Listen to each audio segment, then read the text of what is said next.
Anda masih bersama Rasil untuk Islam yang satu di penggal acara Jendela Sekolah.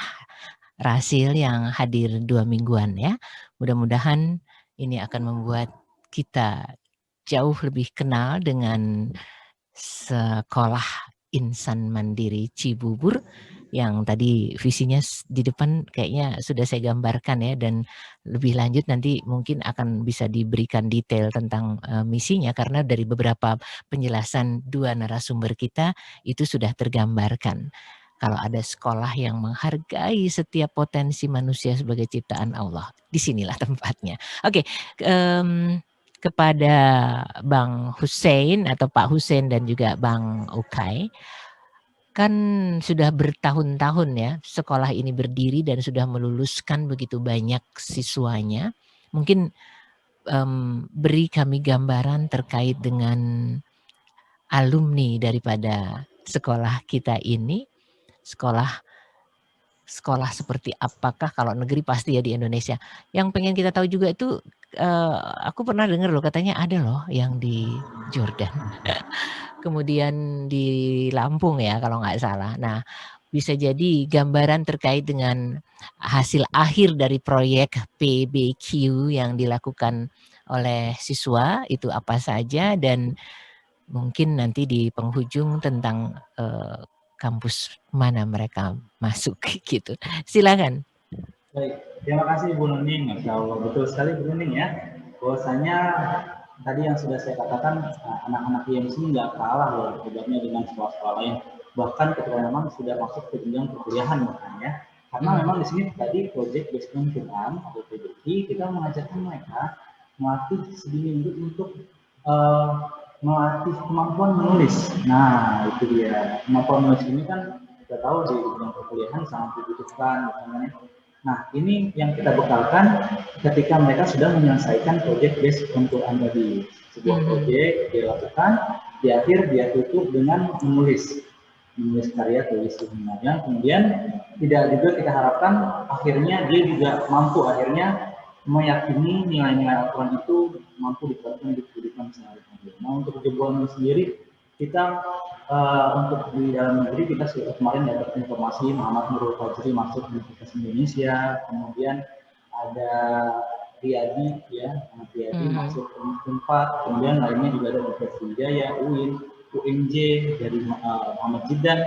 Nah, kemudian juga nggak kalah saingnya juga yang keluar negeri juga ada, betul sekali tadi yang ke Jordan, yang ke Turki, ya, Universitas di Mesir ya betul. Kemudian di Malaysia juga ada yang kemudian ini menjadi kebanggaan buat kita semua sih. Itu ya, alhamdulillah. Seperti itu. Jadi kita boleh bangga ya Ikhwan Akhwat bahwa anak didik kita bukan hanya mampu ke sekolah-sekolah negeri di negeri tercinta Indonesia, masih cinta kan sama Indonesia? Bahkan juga sampai seperti yang tadi disebutkan ke Jordan, ke Turki, ke Mesir, ke mana lagi tadi Malaysia ya, dan Kairo, dan di universitas negeri yang ada di Indonesia.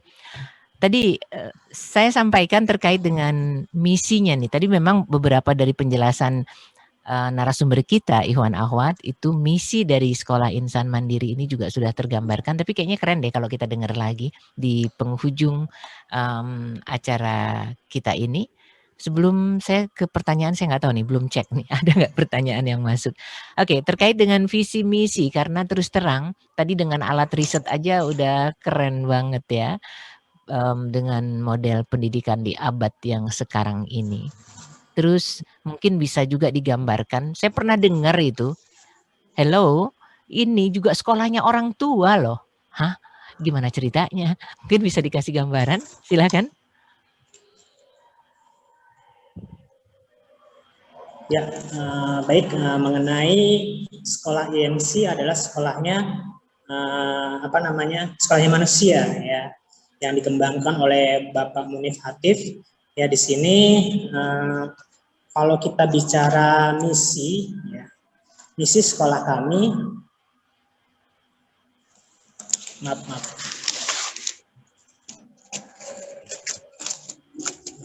agak error. Ya, misi di sekolah kami yang pertama, salah satunya ada yang namanya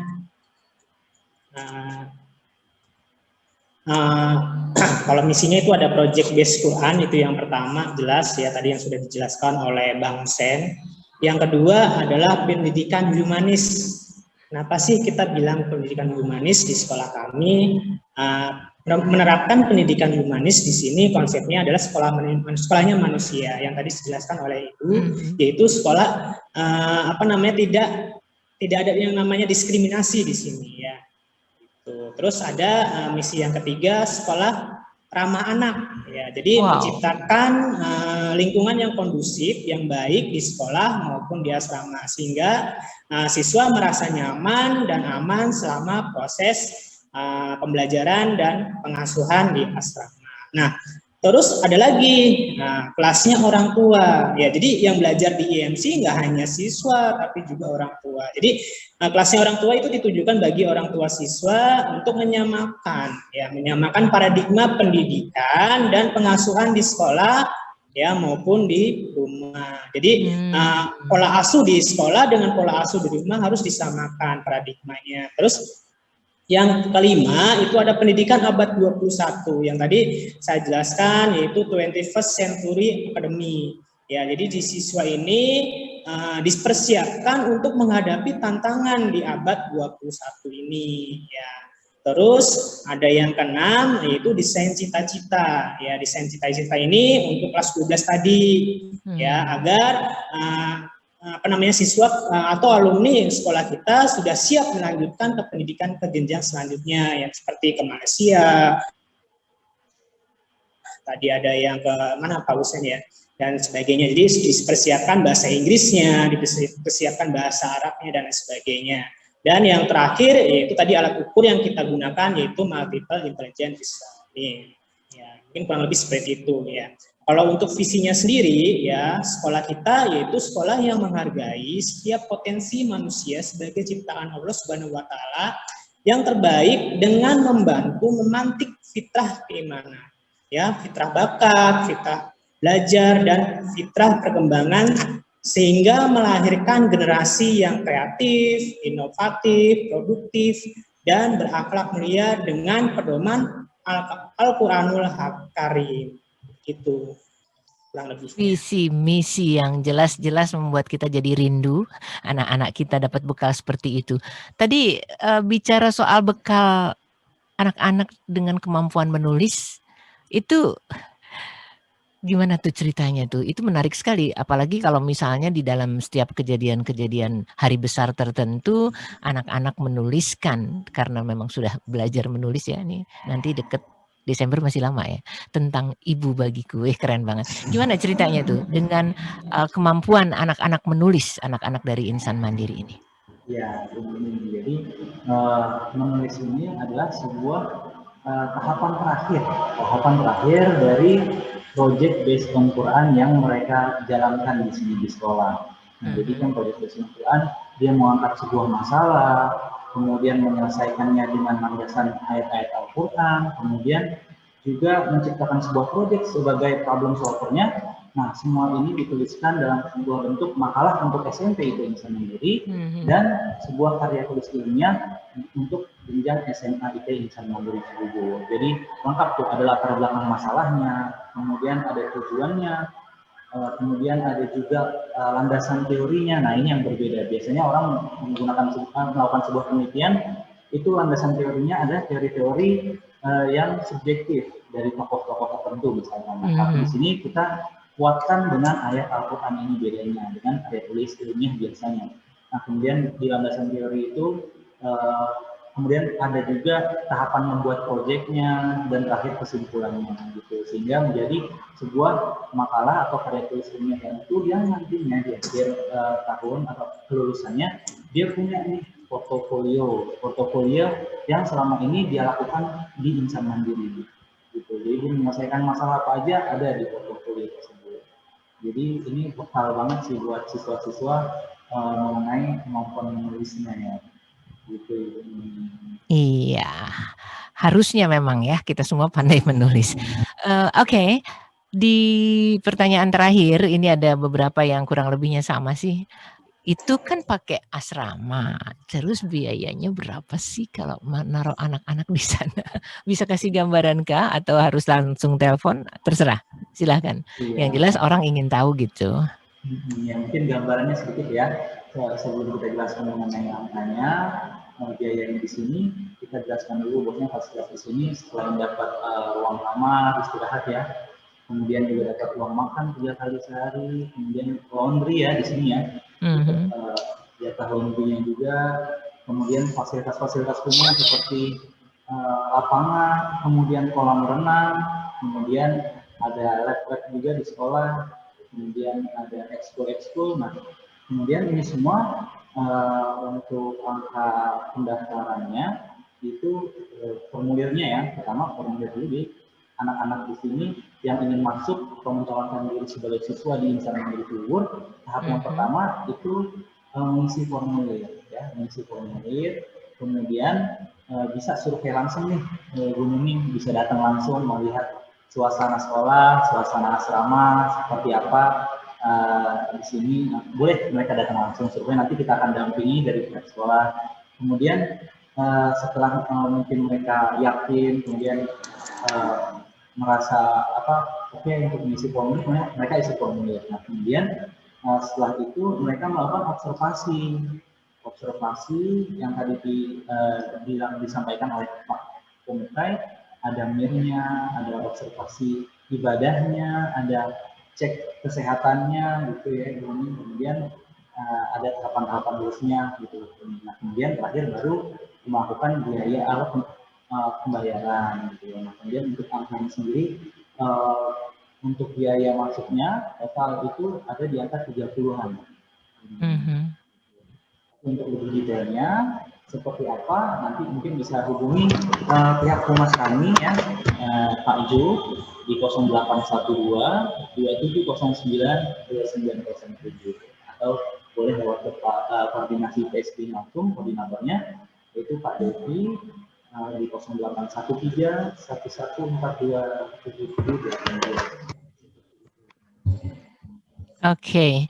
Jadi itu gambaran Ikhwan Akhwat terkait dengan sekolah Insan Mandiri yang hadir di dalam jendela sekolah Rasil 2 minggu sekali untuk mengenal lebih dekat dan lebih jauh terkait dengan Insan Mandiri Cibubur ini. Waktu kita masih ada sekian menit, 2-3 menit, mungkin bisa diberikan closing statement dari acara kita pada pagi hari ini. Silakan. Ya, baik, bagi Ikhwan Akhwat ya, pemirsa Radio Silaturahim, kami dari Insan Mandiri Cibubur berharap mungkin di antara Ikhwan Akhwat ada yang penasaran, silakan menghubungi karena sekolah kami adalah sekolahnya manusia. Kami menggunakan pendekatan project based Quran dalam proses pembelajarannya. Jadi sangat disayangkan apabila Ikhwan Akhwat belum penasaran, belum mau bertanya ya, silakan Ikhwan Akhwat untuk bisa bertanya. Insya Allah kami akan bersedia menjamu Ikhwan Akhwat di sekolah dengan baik, dan juga kita akan memberikan informasi mengenai kegiatan-kegiatan kami di sekolah maupun di asrama. Mungkin kurang lebih seperti itu. Iya, terima kasih sekali Pak Hussein atau Bang Hussein dan juga Pak Ukay. Bang Ukay untuk informasinya yang sangat persuasif sekali untuk pagi ini di acara yang hadir 2 minggu sekali ya. Tentu saja tidak satu pun di antara kita yang tidak ingin anak-anak kita menjadi sosok-sosok yang kreatif, inovatif, produktif, dan juga sekaligus berakhlak mulia dengan berpedoman pada kitab suci kita, Al-Quranul Karim. Sekali lagi terima kasih banyak, mudah-mudahan semua terpersuasi dan apa yang disampaikan bermanfaat, terutama juga untuk dua narasumber kita, Bang Hussein dan Bang Ukay. Billahi taufiq wal hidayah, wassalamualaikum warahmatullahi wabarakatuh.